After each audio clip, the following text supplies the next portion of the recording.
Jonathan Glazer is a prolific videographer, but has only directed 4 cinematic features. His films may appear stylistically different from one another.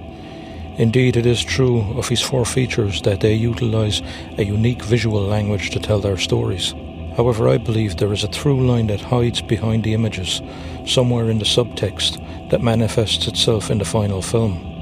That, in my opinion, is the pervading sense of a nightmare that the characters cannot wake up from. His debut feature, Sexy Beast, is on the surface a handsomely staged, if not familiar, gangster tale. But behind all the slick cinematography and editing, aptly chosen soundtrack, great performances, and brilliant writing and dialogue, there comes to the fore a nightmarish and impossible situation for Gal Dove, the protagonist. His dubious past comes back to haunt him in the form of London associate Don Logan, who encroaches on his idyllic retirement in Spain and demands he unretire for a heist back in London. When Gal declines, Logan goes ballistic and torments him for much of the film. On a side note, it speaks to all involved how Ray Winstone could look terrified of Ben Kingsley and Ian McShane. And yet that's Sexy Beast, a paradox of a movie that seems to be one thing but is secretly another. I think that's why it works so well and is memorable. For all its gangster tropes and a few cliches, it is a Kafkaesque nightmare for Gal. The symbology is there, a demonic presence growing closer all the time that represents the spectre of Gal's past, a coming reckoning, all brought to the surface by Don Logan's interference and bullying. Uncle's portion of the score is nagging and foreboding. A sacrifice will have to be made for Gal to be free of his past, an atonement of some sort. We see in the final scenes that while Gal achieves some sort of break from his past, there is always the possibility of something coming for him. Things return to their natural order, but Gal will always have to manage them to some extent, as opposed to being 100% free of them. One other message that jumps out from the film's subtexts is that while Gal led the good life through criminal gain, nothing is ever truly free in this life. One's choice, then, is to decide which price to ultimately pay. Gal is forced to take measures that he wouldn't ordinarily take to ensure those around him will not have to bear his burden. Glazer's second feature, Birth, in 2004, also subjects its protagonist to a living nightmare, exposing the fragility of relationships and just what fractures in the human psyche when pressure is applied to sensitive points.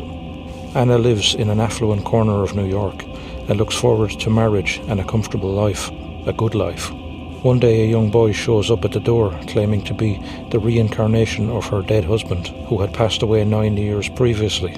This has a devastating effect on her as she is confronted by evidence which tests her credulity but also poses a mystery as to how young Sean could have been aware of the actual events, dates and intimate details from their past lives. As Sean continues to visit and torment her, Anna eventually becomes convinced of his authenticity and of his sincerity. Her partner and fiancé Joseph decides to leave because of the ridiculousness of the situation and because of Anna's refusal to dismiss the boy and his claims. Many of the people involved in Anna's close circle are tested in this situation and act as appropriately as you would expect, rendering their entire collective futures changed forever.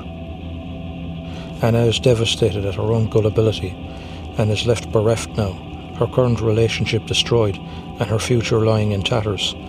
She eventually manages to salvage her relationship with Joseph, who is sympathetic to her trauma and does his best to support her, even as she has a breakdown during their wedding day. The manipulation by an interloper is devastating to all concerned and a complete nightmare while it lasts. The perpetrator as a child faces little or no consequences for his actions, and the adults affected are left to pick up the pieces, rebuild their lives and simply carry on. Glazer achieves a real sense of dread and even spookiness throughout the film, as the audience's suspension of disbelief draws us into the protagonist's nightmare and questions how we would cope and deal with such a situation. Everyone is exposed and tested, revealing their true selves by way of a malicious intrusion into their ordinary lives. Under the Skin in 2013 shows us Earth through the lens of a visiting predatorial alien who takes the form of an attractive young woman and seduces lonely young men, luring them to be assimilated into some sort of commodity for her mother planet to consume. Scarlett Johansson plays a woman known as Laura who drives a van around Scotland stalking her prey. She has taken the skin of a dead woman whose body was procured for her by a mysterious motorcyclist who meets with her regularly and communicates with her telepathically. Much is left unsaid in the film. It is depicted rather with strong, dialogue-free visuals A knowledge of the novel on which the film is based can offer some context, as it details a lot more than what we see here. Glazer's rendering, however, is a very loose adaptation of the source material. I like very much how he and his DP, Daniel Landin, staged the visuals here. We often see the protagonist driving around in a van from her viewpoint, observing human life with a sort of blank gaze and non-judgmental stare. Another converse example of this is when the protagonist walks the streets of Glasgow in broad daylight. She trips or faints and is helped by onlookers. The scene is shot from a distance, almost documentary style, with hidden cameras. The Glaswegians, oblivious that one of the biggest stars in Hollywood is walking among them on an ordinary day.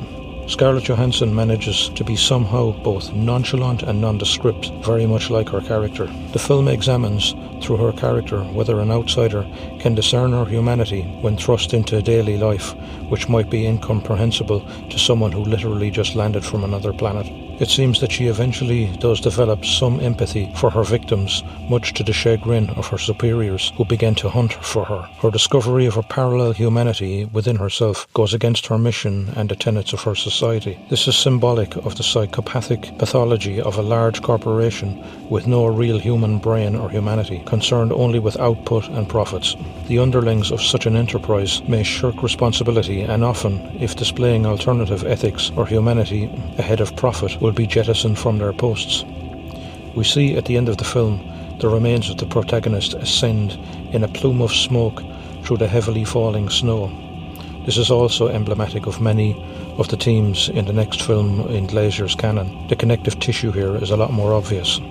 2023's The Zone of Interest is adapted from the late Martin Amis's 2014 novel of the same name, set and indeed filmed at the Auschwitz Nazi death camp in Poland. The film details the daily lives of the camp commandant Rudolf Höss and his wife Hedwig, who lived in a luxurious compound just outside the walls of the camp proper. They raise their children and go about their lives in a very matter-of-fact fashion, conveniently ignoring the horrors beyond the camp walls. As with Glazer's other films, sound plays a huge part in the storytelling. The harrowing and atonal music by Mika Levy, and a carefully designed soundtrack by Johnny Burns, which he specifically constructed off the designs of the camp itself, is the backdrop and simultaneously the whole movie. While idyllic family life goes on outside the camp walls, Höss is overseeing the murder of upwards of 10,000 prisoners a day, and yet he and his family can disassociate from the horror that they actively benefit from. His wife loved her new home so much that when he was promoted elsewhere, she requested to stay at their home outside the camp. It's this kind of blind indifference that exemplifies true evil. 3.5 million people were murdered under Höss's tenure as camp commandant. The film aptly disassociates us from the camp to some extent, but tells the story through the harrowing sound that is ignored by the profiteers. The atrocities are depicted through sound beyond the wall and outside the camera frame. The Zone of Interest is shot mostly with fixed, unmanned cameras and sound boom poles. The actors are left to act, largely without the presence of a crew or director. We are a fly on the wall. We observe as they ignore. But do we see ourselves ignoring atrocities on the daily news? Could we be those people in another life if we knew nothing different or better? This film is another living nightmare in Glazer's canon, albeit in this instance based on a true historical event. Analysing these four features, we can see the connective tissue between them, where the main characters live in a nightmare that they cannot wake up from, and in the only true-to-life instance, choose to ignore. All of his films are surrealist nightmares, although Sexy Beast might seem less obvious. His films seem to fit the classic format less and less as time goes on. If you enjoyed the video, please leave a like and subscribe. Hit the bell icon for notifications. Let me know your thoughts in the comments, and I'll see you in the next one.